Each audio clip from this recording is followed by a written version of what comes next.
We're here with Jimmy Goldstein, who is the ultimate NBA superfan. Jimmy, you've been coming to games for how long now? Well, I don't like to reveal my age, but the first finals game that I saw was in 1957. Incredible. Well, you were a very young man at that point. There's no question about it. And we've seen you watching NBA games, usually courtside, for decades. And I don't want to mention that I grew up watching you watch these games in person, but certainly you are an NBA icon, a man who can walk around an NBA arena without a pass, really, which I think is a pretty impressive feat. Talk about, there are now these new super fans that are, in a sense, following in your footsteps. One very famous here, who is an Indian Canadian by the name of Nav Bhatia, has become very famous because he's got a courtside seat. He's been here since 1995. What does it mean that, Canada and fans from all over the world are embracing the sport that you love so much? I'm so impressed that the entire country is backing this team. That would never happen in the U.S. If a city is eliminated from the tournament, they lose interest, but not in Canada. I visited Montreal last week in between series, and everybody is just as excited in Montreal as they are in Toronto. Tell me about the Raptors itself, the significance of having the Raptors make the NBA Finals for the first time. You've seen the league evolve. What does it mean to see this team actually make it to the pinnacle? Well, I love it when new teams are involved in trying to win a championship. I don't like it that the same teams were in the finals 4 years in a row. I want to see new teams emerge every season. Tell me about this matchup real quick. The Raptors look very impressive in game one. The Warriors have won 3 of the last 4 titles. Do you forecast this series going the full duration, 7 games, or do you think the Raptors have this under control?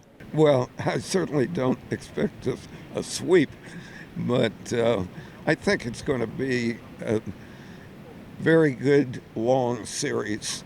And the Raptors played a terrific game in game 1. I don't know if they can keep it up quite at that high a level. Pascal Siakam made 14 of 17. That's pretty amazing. I don't think that's going to happen again. So we should have a good long series. What is it about the NBA that captures your imagination, your attention? You could do anything with your time, anything with your money. You choose to come to all the major NBA games. Why is that? I live for the NBA playoffs. That's the highlight of my year, every year.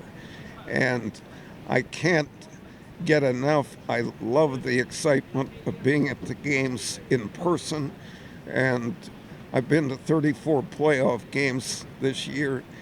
I'm not tired out. The excitement of the games keeps me going.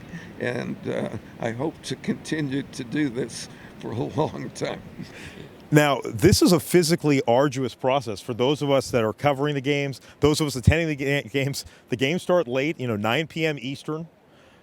They go, until about midnight. There's after parties. There's a whole run-up. I'm a reasonably young man, and it gets me tired. How are you able to keep up this pace? The athletes get tired. I mean, how are you able to keep up this pace for so many decades?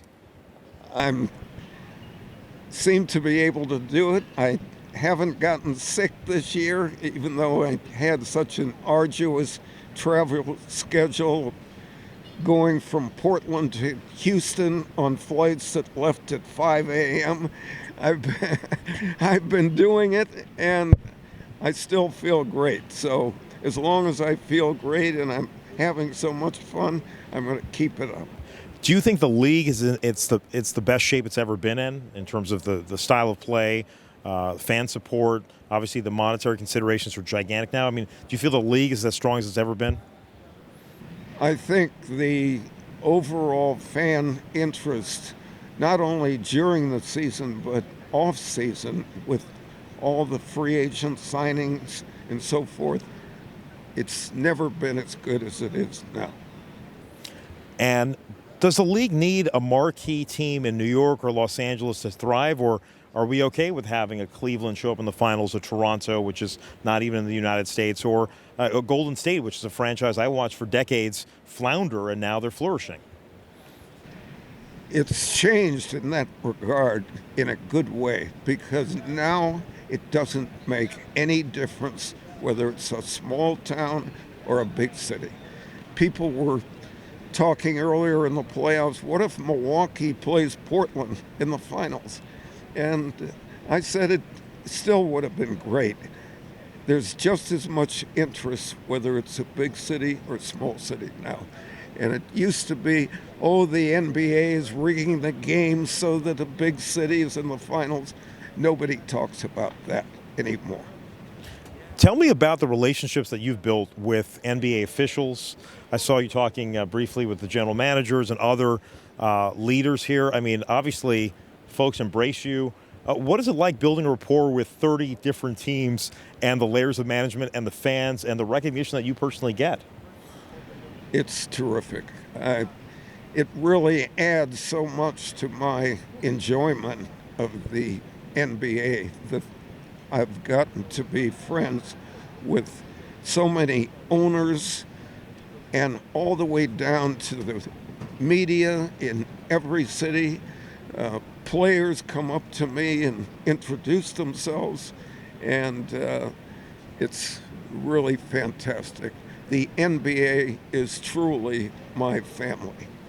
And given your success in life and your ability to come to these games, have you ever considered making investments in an NBA team? I mean, it's not too late. Has that ever come across? Unfortunately, it is too late because the teams have grown in value to billion-dollar franchises. And so I gave up long ago with my hope of buying an NBA team.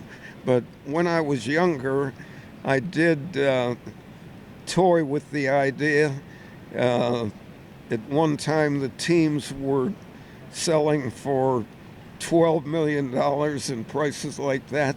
But I was just a young guy starting out in business, and it was too much for me.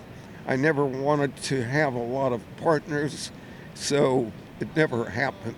But things worked out for the best because I have an attachment to all 30 teams instead of just being locked into one team.